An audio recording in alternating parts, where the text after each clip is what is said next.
If we are not beholden to the medical system, we might be able to develop a quality of life that is something that we preach to our patients. Is that what I'm hearing? What? What? Yes! That's insane.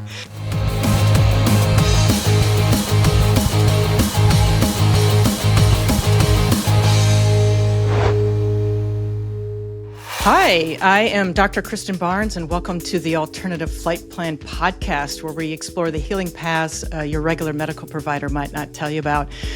With 23 years of service, I've learned that creativity and adaptability are key to solving really complex problems, especially when it comes to healthcare. My guest today, Dr. Jillian Richards, is a fellow Navigator and a doctor of acupuncture, and a very special friend of mine. Jill brings a lot to the table. She's got decades of personal experience and professional experience in her work with both the VA and with civilians. Today, we're going to dive into a crucial topic. We're going to talk about a number of things, but I'd really like to anchor in on traumatic brain injury and invisible wounds, issues that affect countless veterans and civilians alike. So, without further ado, let's taxi to the catapult and get airborne. Welcome, Jill. Thank you, Kristin. I am so excited to be here. I love what this podcast is all about and finding maybe different ways to move forward through your healing journey. And there are lots of different pathways that are becoming more open, which is really wonderful. I especially like to share the things that maybe you and I have journeyed, although very similarly, a little bit different, but there are lots of different pathways, and I think it's important to learn as much as you can so that you can find your best way forward. Absolutely. Let's start with where you are now and what you're doing, and we can weave in your personal experience as a patient as well as a provider as we go. Great. So I am currently in Bend, Oregon. So I'm here in Central Oregon, and we've been here about 5.5 years. I have a practice here called Catalysis Acupuncture. I'm a catalyst. That's my job, is to catalyze healing that may not otherwise unfold.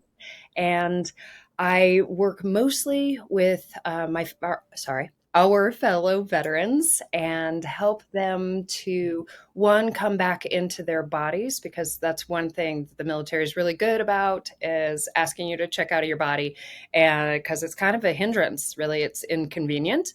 It has all these needs, and our mission sometimes conflicts with those needs. So getting our fellow veterans to come back home and really be present and able to process and digest what their experiences have been. And that can be as a result of physical trauma. It can be as a result of sexual trauma. It can be as a result of childhood trauma. It can just be as a result of being in a war zone. There are so many ways that our system can become overwhelmed. And as you well know, it can manifest in lots of different unexpected ways. Trauma is amazing. And I want to pause for a minute and use Elaine Duncan's definition of trauma. Elaine Duncan is a mentor of both of ours. We've studied with her on the Tao of Trauma, which takes Dr. Stephen Porges's polyvagal theory, along with Dr. Peter Levine's work in somatic experiencing, and overlays the template of East Asian medicine. It's a beautiful approach to working through trauma in the body. And what I love about Elaine's work is she defines trauma very simply as too much, too fast, without enough support.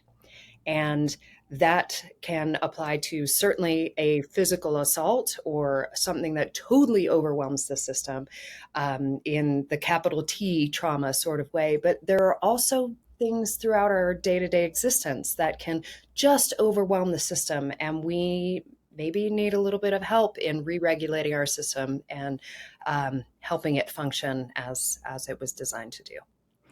You make a really good point. And although a lot of my guests are going to be military, because I'm leaning heavily on my own personal group of people to help me get this project started.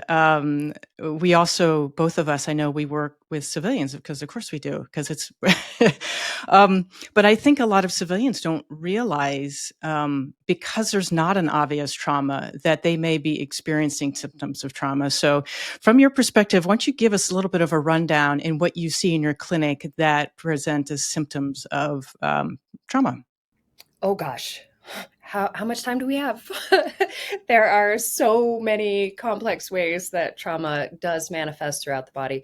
And I should not just say body, it's body, mind, and spirit. Really, the things that are unexpected. You can actually, let me take a step back. So if you look at the DSM-5, it's got like 5 things that, oh, you may experience flashbacks, you may have nightmares, you um, may have avoidance of either interacting with anything that reminds you of the scenario with a big trauma, capital T experience.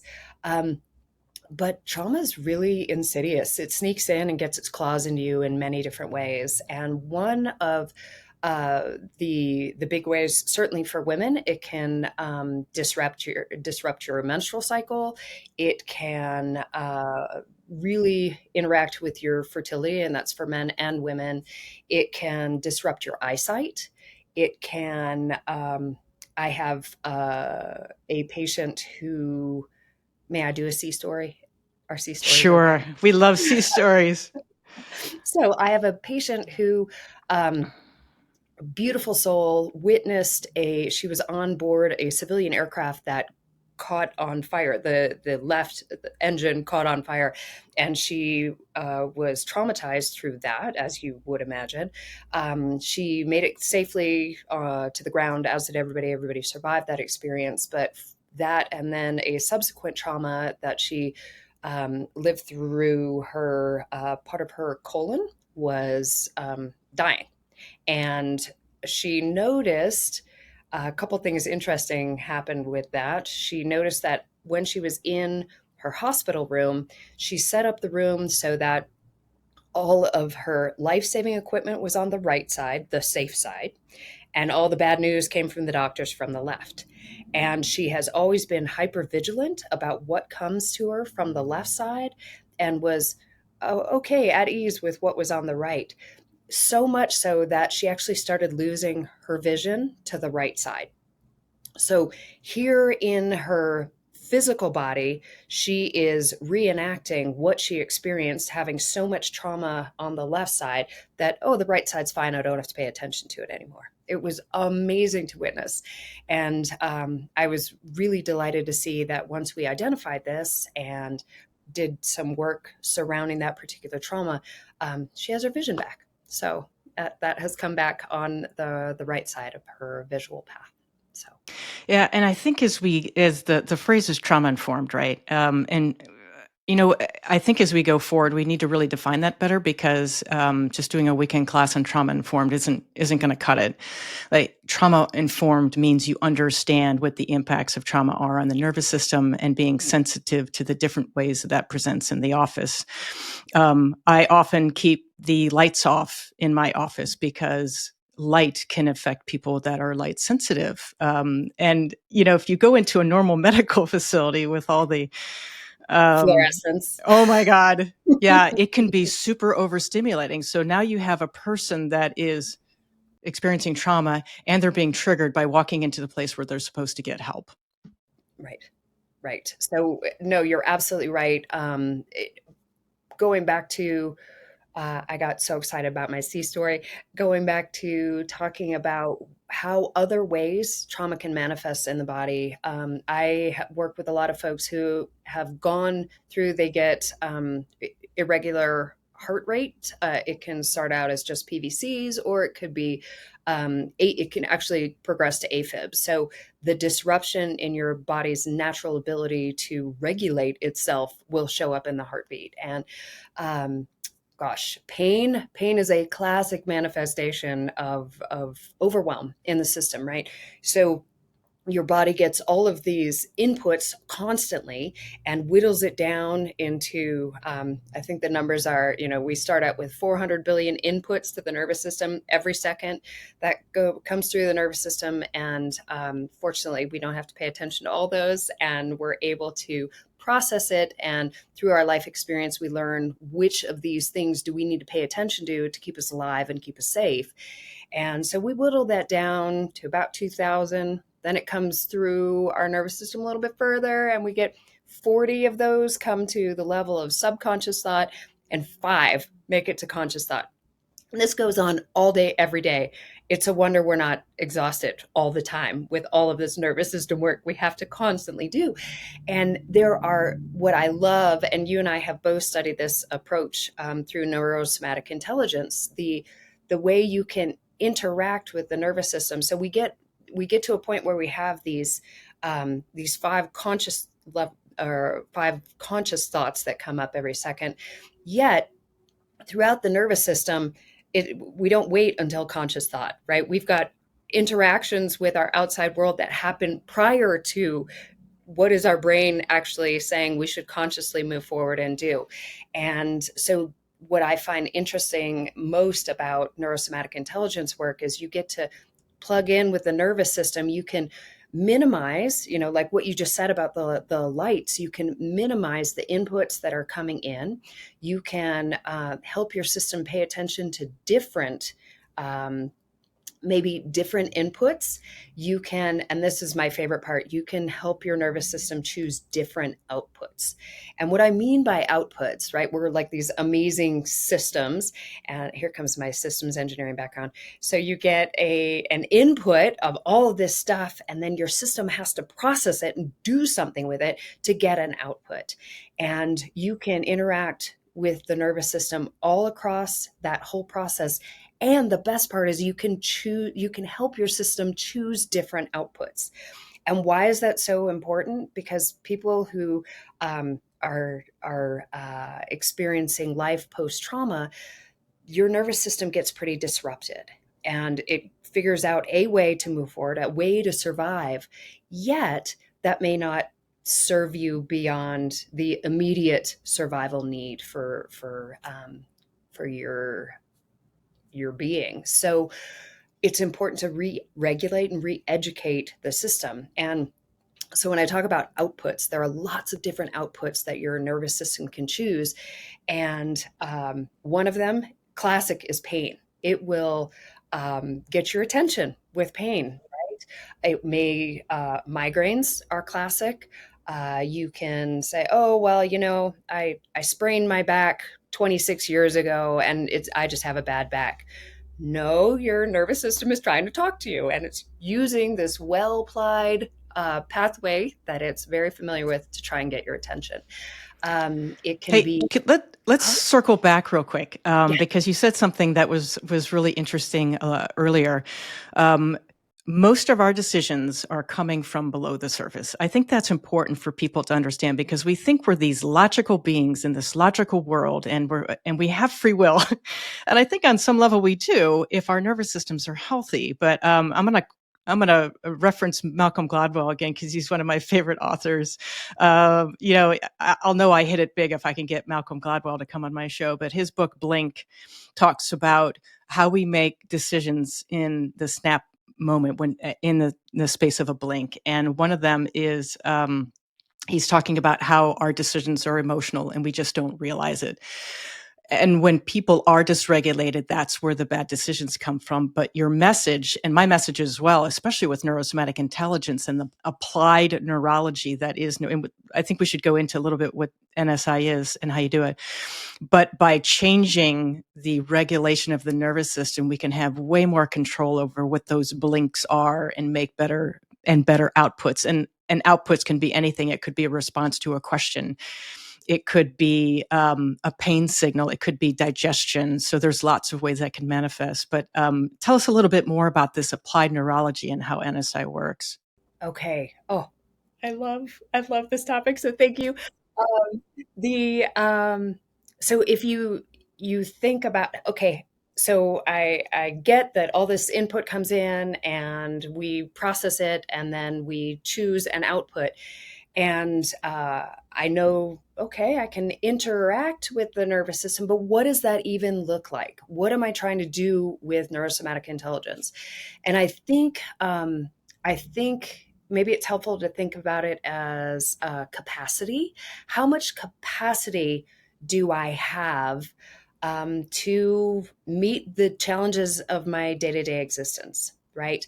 And I think most people are familiar when you're in overwhelm, you are beyond your capacity to handle that, right? It's too much, too fast, without enough support. So the goal, I like this approach, is with NSI you can build capacity in your nervous system to help you better meet the challenges that you're going to come into. And it could be, I mean, every human experiences very different challenges throughout their respective journeys. And sometimes when you've got a very narrow operating window where you don't have much capacity at all, just brushing your teeth can be overwhelming. And then, so the goal with NSI is to help build that capacity so that your nervous system is more regulated when you come into contact with something you're not sure about or you've never done, or it's a hard thing, right? There are, all right, I'm going to tell on myself a little bit. Sometimes everybody's got hard things that are different, right? Everybody's experiences are different. And so what's hard for somebody may be a piece of cake for others. Um, and so for me, I struggle with being still. And I am constantly in motion. I love that you're smiling because I might know somebody I who might know this about you. Yes.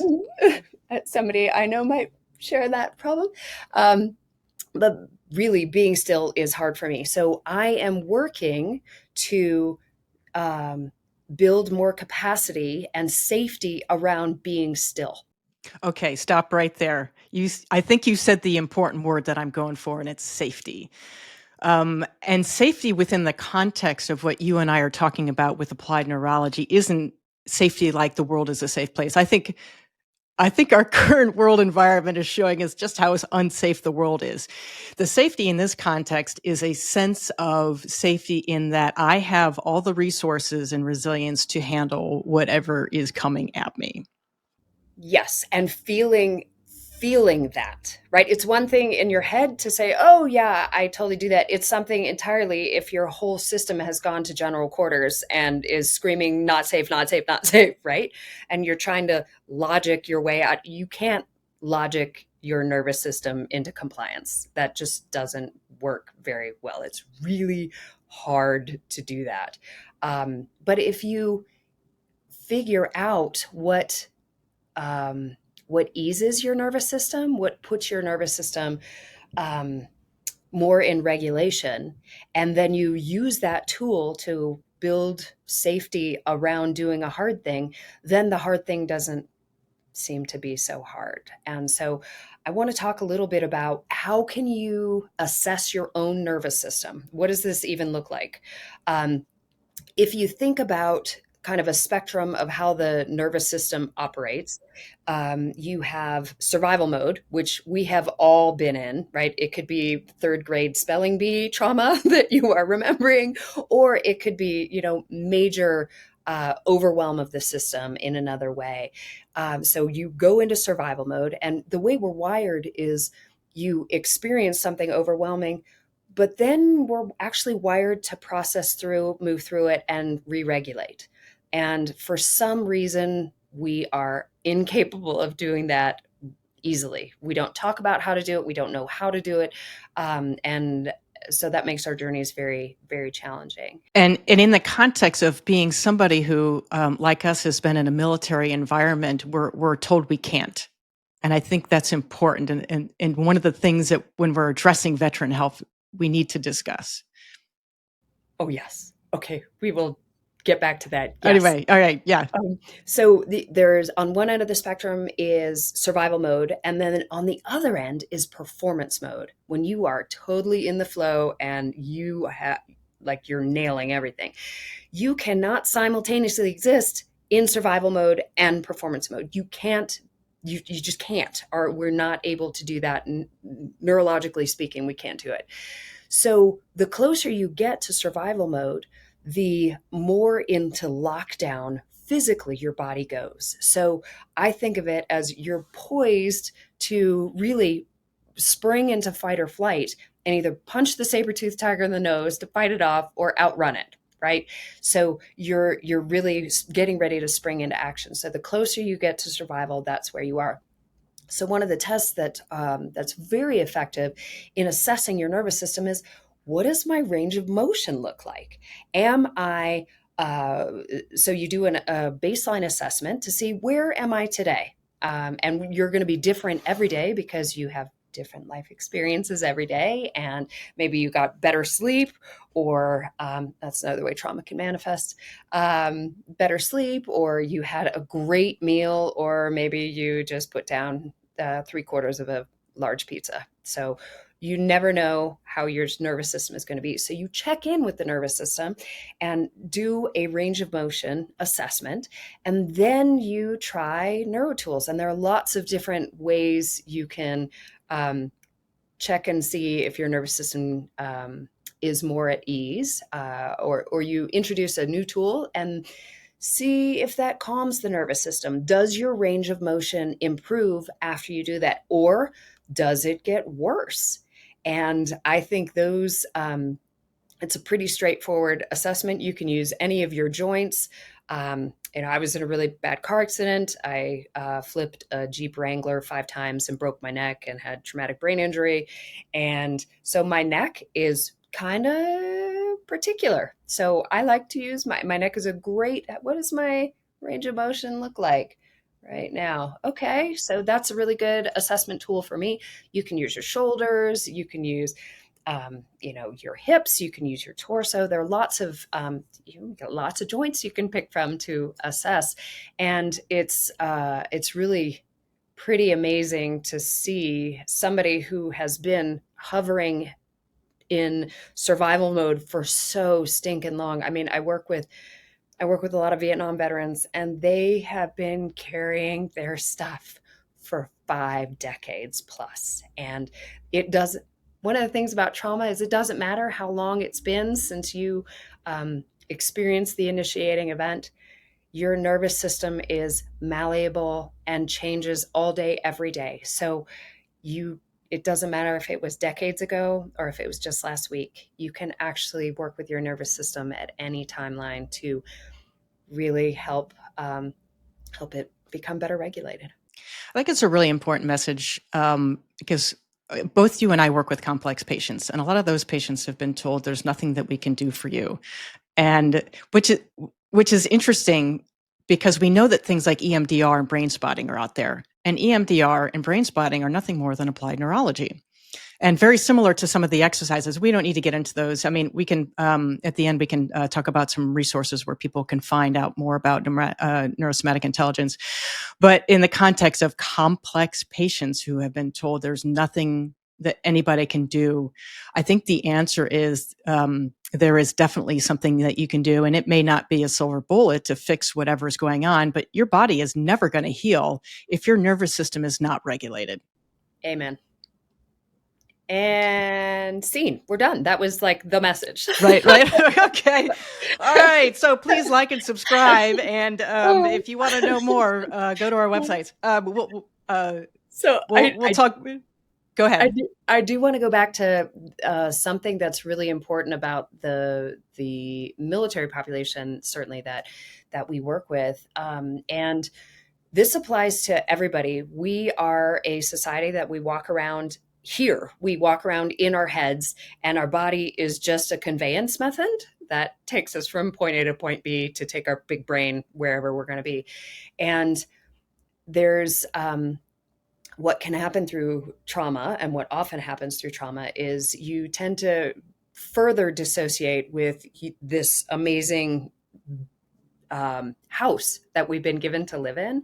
And so it's really important, I think, when you are working through any sort of trauma, is to make sure that it's not just in the head, but it also includes somatic work to, again, engage the nervous system and help it find space and safety around just living in your nervous system. I work with a lot of patients who come in for orthopedic woes, right? My shoulder, my back, my what have you. And there is more often than not underlying trauma that is very closely entwined with what that pain presentation looks like. So I whatever whatever folks can do to learn to be present in the body, and it's scary, especially if you have been assaulted. Being here is not safe. It is not safe. I can't predict what happens when I'm in my body. I'm just going to check out. And that dissociation can manifest in lots of different ways. But I think it's really important to recognize, it's important to know how to be present in your body. Yeah. I'd like to transition at this point because I know that you and I both have history of traumatic brain injury. You are definitely officially diagnosed. I was not. Little bit of a side note here. I was featured on the front page of the New York Times in December on an article written by Dave Phillips about traumatic brain injury in naval aviators. And I think the most important thing that came out of that was number one, the link between traumatic brain injury and serious mental health issues like suicidality. And the other thing that came out of that article was the fact that, and maybe traumatic isn't quite the right word, but brain injury that comes from things that we don't think it comes from. I can't tell you how many times I've had people come into my office and say, I bumped my head, but I didn't lose consciousness, so I didn't have a brain injury. And I'm like, well, let's reframe that conversation. What kind of symptoms do you experience? And the other thing about that is that it's an invisible injury. So I was hoping maybe you can share from your perspective a little bit about your experience with brain injury, how you approach it, and any stories that you might have to share. Okay. Holy cow. One of the hardest things I think about traumatic brain injury is you look the same. And so people look at you and they can't recognize that there are any differences. For me, I ripped my head open from here to here, like 9 inches of yucky scarring going on. But I just had maybe a different haircut as I combed it over and used that technique to hide that. So people would look at me and like, well, you got a haircut, but you look the same. Yet I had scrambled eggs in my head. And the hardest thing, I think, for any sort of mental health, and I think TBI is absolutely a mental health issue, anything that you experience throughout the rest of your body, like, oh, my knee hurts. Okay, I can go to PT, I can do these exercises. If it doesn't feel so good, maybe I'll take some pain medication, some ibuprofen, anti-sweat. Like, you can assess what is going on with your knee and interact with your knee and change your behavior. When the organ that makes the decisions and is trying to help you move through the injury is the one that is injured, it makes it near impossible.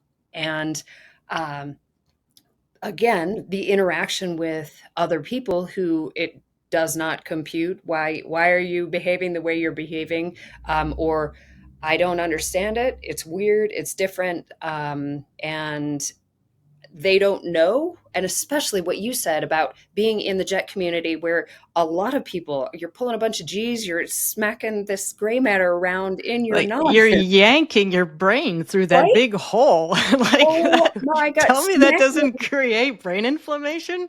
right? Like, oh my gosh. Well, Yeah. so if you're all you jet jocks are walking around with the same injury, but you can't put it together and recognize what it is. And Meanwhile, you're all in it and trying to figure out best way forward, and you don't want to be medically grounded. You don't want to talk about it because Well, and you don't want to be labeled as mentally ill and be given a lot of pills that don't address the root cause, like an SSRI or something way, think of some of the psychiatric medications that are out there.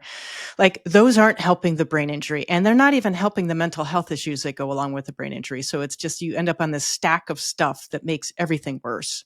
yes, and I would say it's important to recognize. I think there are some really great resources through pharmacology that is you can use a pharmacological intervention which for a short time to allow you some breathing room, to give you some more capacity in your nervous system, to really help you process and digest and work on that underlying condition. What I struggle with is okay, you're going to be on this for the rest of your life. And that was one of the experiences I had, because not only did I have a traumatic brain injury, and my brain was scrambled for probably at least a year following that experience. I also had physical pain. So I had 10 minutes in the morning where I was pain free. That was awesome. But by the time I finished washing my hair in the shower, it started to ache, and then I hurt all day. And the approach through military medicine was, well, I can put you on pain meds. And I'm thinking, I'm 26 years old. Is this like, that's it? That's all you have in here? And I was very fortunate that a dear friend of mine, who's also an acupuncturist now, we were besties growing up, and we've gone on very different journeys to be walking beside each other very closely again. And she put me in touch with a Feldenkrais practitioner. And I don't know if you're familiar with Feldenkrais, but so for those of you who have maybe not heard about Feldenkrais, it is a style of body work that helps you re-educate the body through awareness of movement. And I, frankly, she might watch this at some point. Jen, I'm sorry. I went just to shut you up. I finally went to shut you up. Stop talking about it. So I went, and it was amazing. I'm on this table, and Feldenkrais uses very gentle touch, and I felt a ripple of scar tissue let go through my upper quadrant, and I thought, whoa, I have no idea what that was. And I think I said, whoa, what was that? And the provider said, huh, that was something. And went on, and I was like, what am I witnessing? What just happened? So I then found a Feldenkrais practitioner where I was living. And in 6 months, I was pain-free with a full range of motion. So big difference from pain medicine to mask that, to really working through what was going on in my neck, and how that was connected to the trauma of being in a near fatal car crash. So that was really eye-opening for me, and that's actually what got me on the journey to becoming a provider. And through that pathway, so at that same time, so my next orders, I couldn't fly anymore after such a traumatic brain injury. So I went to the University of Utah as a naval ROTC instructor. So I'm teaching, and I was like, well, I'm kind of curious about the human body. I'm living in it, and I'm finally aware of that, and I really thrashed it. So I'm curious about the healing journey. And so I did a master's in biomedical engineering to really, as an engineer. So you're a systems engineer and a biomedical engineer, and and I'm just going to say you do a lot of woo-woo acupuncture. It's awesome. I love the package. Both sides of the brain. So I'm not actually a systems engineer. I taught in the systems engineering department at the Naval Academy, but I was an ocean engineer there. But biomedical engineering really gave me some left brain satisfaction on what I was experiencing in my body. And so I took that along with my experience as a patient through Feldenkrais, And I realized there's much more happening here. And I actually got a wild hair and decided, oh, I should go be a doctor for the Navy. That's what I should do. So I went through, and when I say, oh, that'd be kind of a cool idea, like a passing thought Tuesday at the stoplight, no, it was like intense. I studied my butt off. I studied for the MCAT. I actually sat for the MCAT when I was 7 months pregnant. Totally not recommended, by the way. And I did well enough to be accepted into my top two schools. I was really excited. And when I got accepted, between my application and when I got accepted, I had spent a lot of time with MDs and asking, what do you like about how you practice? What do you not like about how you practice? And every time I heard a lot about being confined by our current medical system on what the insurance says I can and cannot do. And so a lot of providers feel very hamstrung, and they spend 9 minutes on average with their patients. And so that was very eye-opening for me. And what can you do in 9 minutes other than write a prescription? You can't spend a lot of time because you're told you have to see 100 patients a day or 70 patients, whatever. And so the more time I spent with these providers, and this was kind of the most critical, is what is your quality of life like? And all of them were deflated and said, not good. And then I talked to my acupuncturist and I asked him what his quality of life was. And he got a big grin and he said, Jill, I love what I do. And I work 4 days a week and I set my own schedule. And I see patients, 4 days. And I have 4 kids happily, healthfully raising my family. And I thrive in what I get to do all day. So that was very eye-opening for me. So let me get this right. If we are not beholden to the medical system, we might be able to develop a quality of life that is something that we preach to our patients. Is that what I'm hearing? What? What? Yes. That's insane. It is really quite beautiful. So I with all of that and the fact that I had 2 small kids at the time, and we now have 3 kids. And I said, not only do I love my family, but I like them. I want to spend time with them. And that pathway, as you well know, having gone through naturopathic school, it does not allow for a lot of that. So I turned down that opportunity and chose to study East Asian medicine because the tenets of this particular approach to working with the body, mind, and spirit really resonates with me.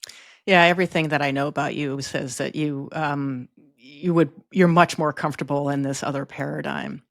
Let's transition back real quick because in the case of your head injury, it was very obvious.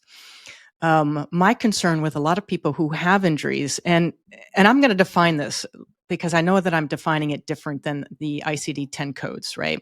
So if you get a head injury, you've been knocked in the head, you lose consciousness, that sort of thing. But I think head injury can come from anything that creates an inflammation storm. And that could be a bad COVID infection, that could be a bad food poisoning, anything in the system. A really seriously horrible emotional event, I think, can create enough. And people don't necessarily recognize it because we're taught that you need to go unconscious to be qualified, to be diagnosed with a head injury.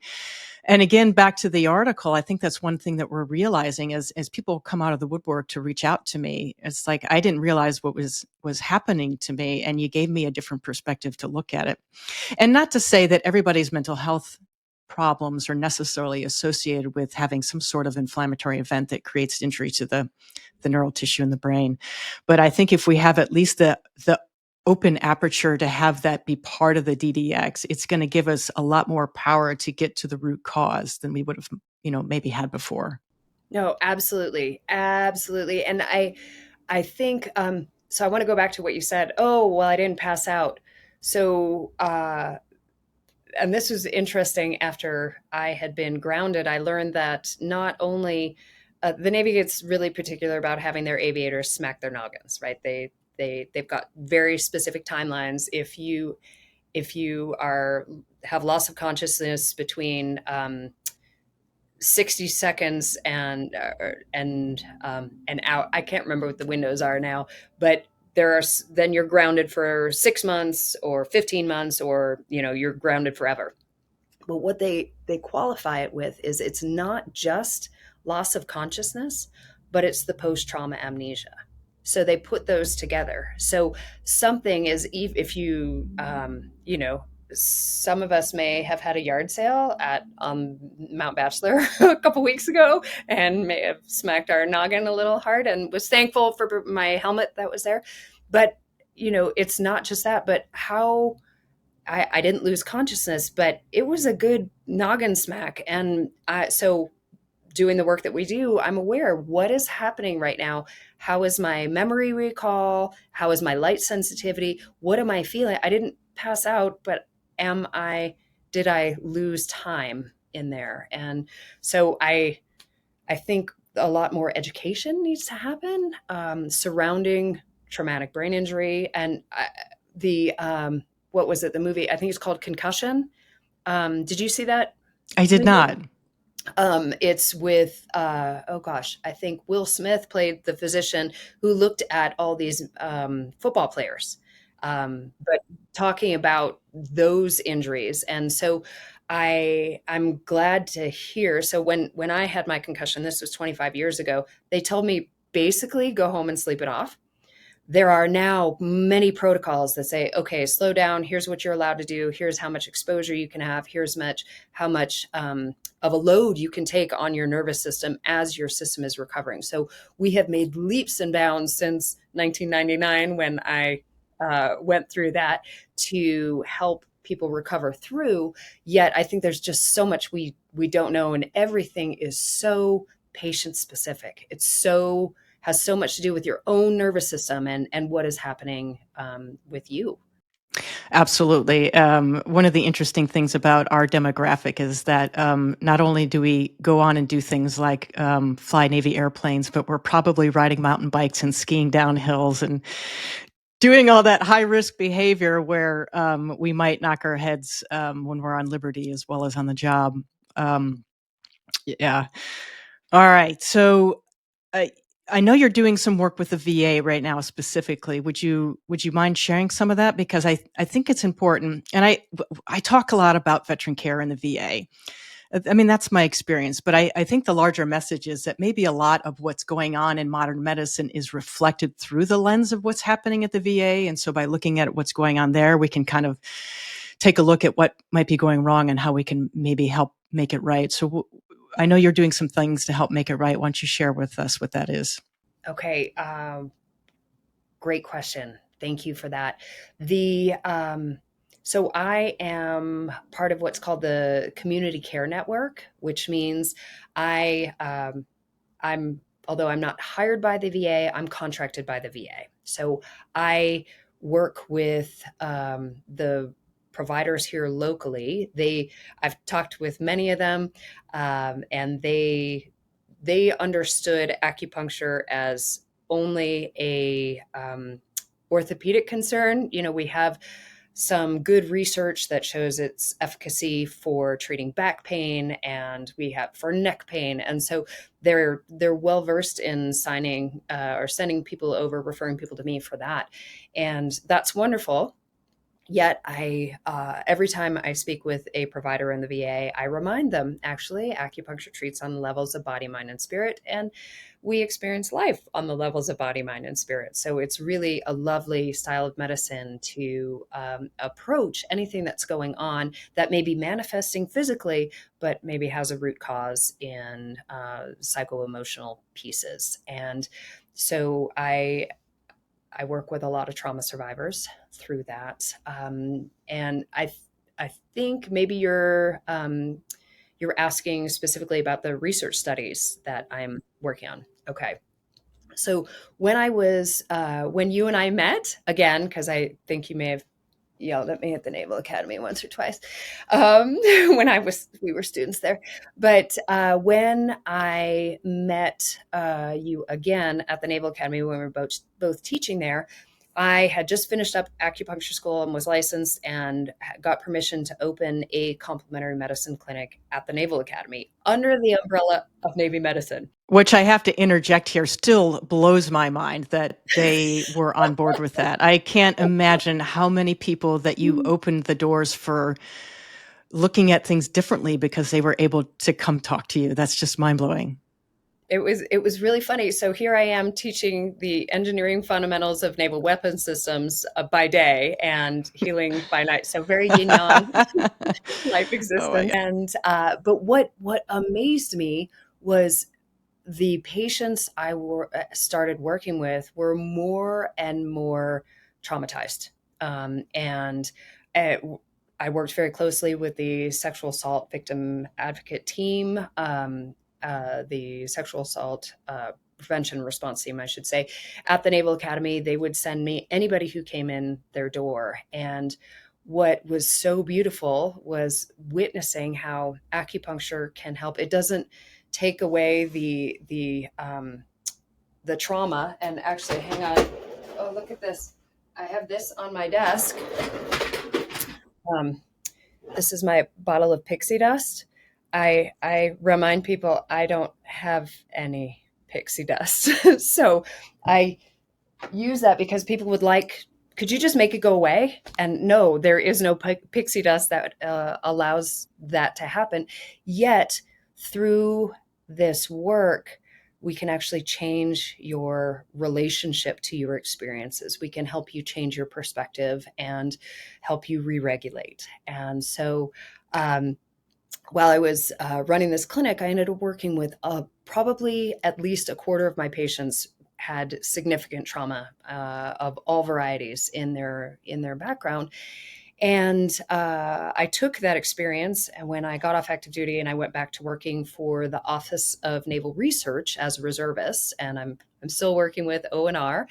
And I talked to the folks in charge of warfighter performance and said, hey, the last study you guys funded to the tune of $4 million was a virtual reality protocol to assist with PTSD management and processing. And at the end of that study, the conclusion was, well, we think it was provider dependent. Yes, and yes, probably. And so I said, I'm free labor. Here's my clinical experience. Here's what I've seen with acupuncture. Do you have any interest in letting me do acupuncture research for you? And our 30-minute time slot expanded into almost 3 hours. What can you do for this? How about this? What does this look like? How about this? And so now I am running two research studies that are looking at acupuncture's efficacy, one in treating PTSD and the other in treating phantom limb pain. And I was very excited that the folks at Warfighter Performance were keen to explore this because, on the Western approaches, we don't have good solutions for phantom limb pain or, probably a lot of things, but also PTSD. And so they were very eager to do that. So they've been really supportive. Came into a hitch through the COVID time and still coming through that and finding good space to be able to actually do the research and have a good patient pool. I'm working on a case series right now in doing this work to publish what is happening in the systems for people who have had significant trauma and are using acupuncture to work through that. So that hopefully will be published here soon. And did that answer? It did. Yeah. Yeah. Thank you for sharing it. I can't wait to read it. And hopefully someday you and I will be able to write some stuff together because we've talked about it and we need to make that happen. So we are at the end of our time. If some of the stuff that we talked about today resonates with you, then I ask that you look us up. I'll give my website stuff separately here, but I want to give Jill a chance to tell people where they can reach out to you and find you online. You can't because I don't have a website. You see Oh how my goodness. Well, maybe they can, maybe if you have an email or how can people how do they find you? find me? People find me. Okay. But no, I will. I'm happy to share my contact information. We can post that to help people get in touch. I'm always happy to answer questions. I certainly love working with our fellow veterans, yet I like working with non-veterans too. So I love just helping people move through their experiences to re-regulate their system and function more optimally. So however I can help. Well, if you're in the Bend, Oregon area, you can find her at Catalysis Acupuncture. I've been to her clinic. It's beautiful. I'm envious of her office that sits right on a lovely river. Anyway, but if you can't find her, then please reach out to me because I can put you in contact with Jill, no problem. I'm at meridianpassagewellness.com and you can reach me there. You can also find me through the Alternative Flight Plan on YouTube. You can find me on the Alternative Flight Plan on LinkedIn and Facebook. So there's lots of different ways for you to reach us. If you liked what we did today, then please like, share, and subscribe, and spread the word because that's what helps this type of stuff grow. And we need to share the message and help people. We've got people falling through the cracks. So, Jill, I love you. I love your show. Thanks so much. I appreciate having you here, and thanks for spending an hour with me. There's so much more that we need to talk about. You and I are closely working on a lot of stuff that has to do with MST, which is military sexual trauma survivors for military women. So we can do a whole episode on just that. But I look forward to chatting again, and thanks very much. Kristin, thank you so much for having me here today. What an amazing opportunity. And yeah, super, super stoked. Glad you're taking off with this. Awesome. All right. Thanks very much. And that's all we got for you today. We'll see you next time.